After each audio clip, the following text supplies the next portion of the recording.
This story isn't really on the internet.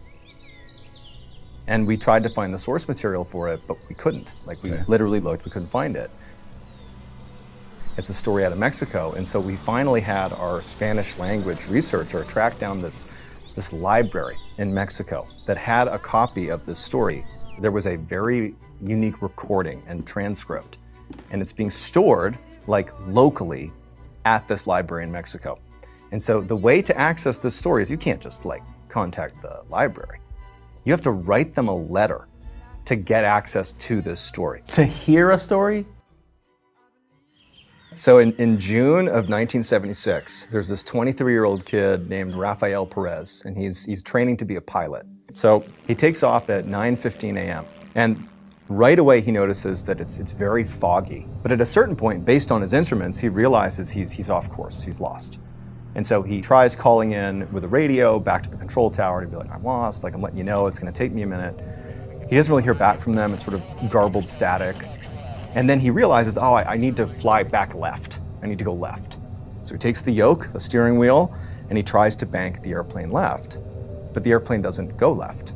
The plane actually begins to climb. And he's not pulling back on the yoke, he's not making the plane climb. The plane is climbing on its own.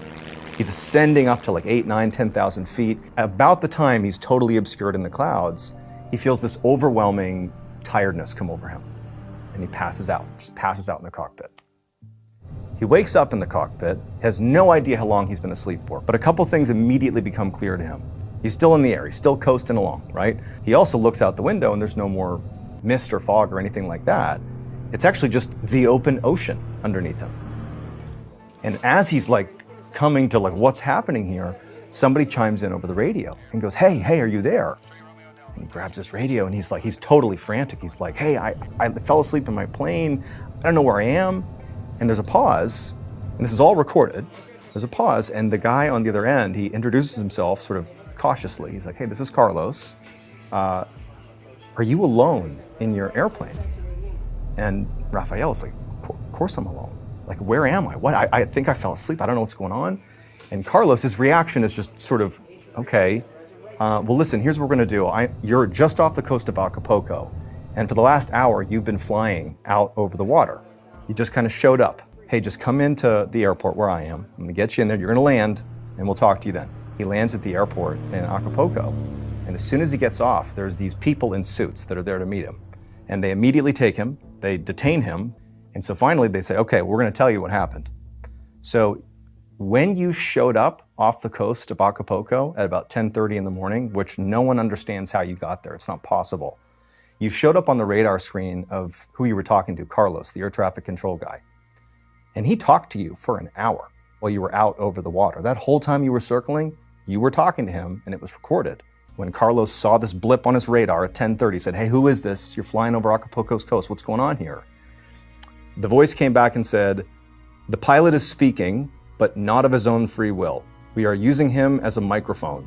Your equipment is too primitive.